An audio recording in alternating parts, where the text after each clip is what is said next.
अंकुर Bihar committee की ओर से पाठशाला के बच्चों का कार्यक्रम है। ये सोचकर ही मैं यहाँ पर आया हूँ, उन्हीं के लिए आया हूँ, क्योंकि बड़ों के कार्यक्रम में तो हम जाते ही हैं, लेकिन बच्चों के कार्यक्रम में आना बहुत ही जरूरी है, क्योंकि आप लोगों ने ही हमारे इस देश को और हमारे धर्म को आगे बढ़ाना है। जैसे कि आप बच्चे सब जानते हो कि इस देश पर आदिनाथ भगवान जो ऋषभ देव राजा थे पहले, उन्होंने राज किया। फिर इस देश का नाम किनके नाम पर पड़ा? भरत चक्रवर्ती।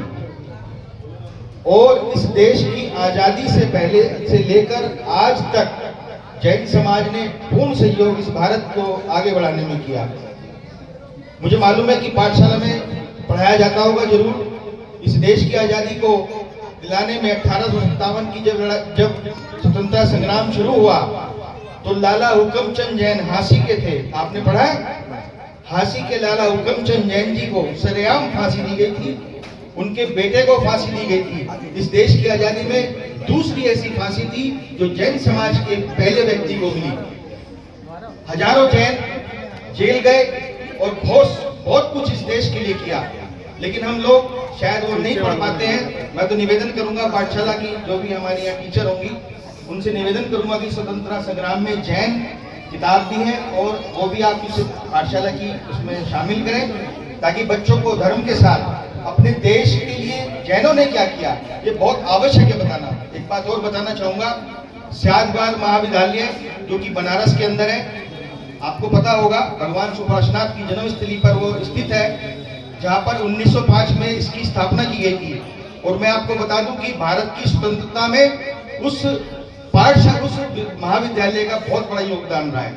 वहां पर जो हमारे बड़े विद्वान हुए हैं, जहाँ से वो देश की आजादी में वहां पर रहकर उन्होंने आजादी में भी काम किया और जेलों में भी गए। तो केवल ऐसा नहीं है कि जैन समाज केवल व्यापारी है या यही काम करता है। जैन समाज ने इस देश की आजादी के लिए भी बहुत कुछ किया है। भामाशाह का आपको पता होगा, महाराणा प्रताप जी को अपनी सारी संपत्ति सौंप दी थी, और केवल संपत्ति नहीं सौंपी थी, तलवार लेकर मैदान में भी लड़े थे। क्योंकि आपको पता है कि जिन भी जैनायतन जैन धर्म और देश पर जरा सी विपत्ति आने पर प्रत्येक जैनी को तलवर और तलवार से तैयार रहना चाहिए। ये श्राप होगा, धर्म में पढ़ा होगा ना आपने। जैन केवल अगर कोई सोचे कि केवल जैन व्यापारी है, केवल पूजा प्रक्षाल अभिषेक ही करते हैं, ऐसा नहीं है। जैनों ने इस देश की आजादी के लिए अपना सर्वोच्च न्योछावर किया है। बंधुओं, मुझे बहुत खुशी है कि अंकुर बिहार से एक और मैं आपको जरूर जानकारी देना चाहूंगा।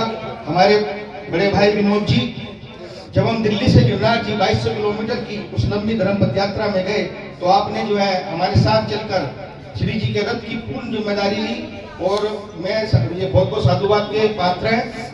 पुनः अब इस देश की जब आजादी की बात आती है और हम इतना कुछ अगर हम मंचों पर खड़े होकर बोलना चाहें तो बहुत कुछ कह सकते हैं कि हमारा समाज इस देश के लिए क्या करता है। ऐसा मैं ज्यादा कुछ नहीं कहूंगा, लेकिन इतनी जरूर आज पावन दिवस ये मांग जरूर करूंगा इस मंच से कि जैन समाज को सदैव की तरह उसके धार्मिक सामाजिक अधिकार मिलने चाहिए। हमारे तीर्थों का संरक्षण होना चाहिए, चाहे वो गिरनार जी सिंह क्षेत्र हो, चाहे वो सम्मेशगढ़ जी सिंह क्षेत्र हो, क्योंकि प्रत्येक जैन अब जग चुका है। हम मर जाएंगे लेकिन अपने तीर्थों को पवित्र नहीं होने देंगे।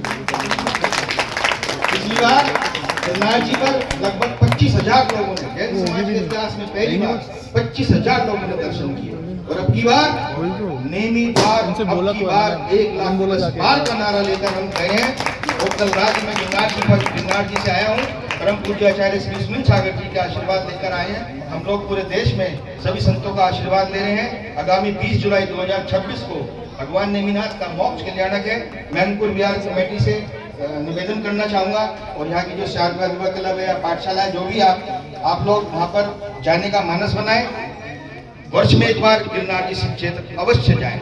मैं हनुमान सागर जी पूज्य मुनिश्री का के चरणों में वंदन करता हूँ, आचार्य श्री सन्मति सागर जी के चरणों में वंदन करता हूँ, क्योंकि आपका आशीर्वाद हमें और विश्व जैन संगठन परिवार को सदैव मिलता रहा है।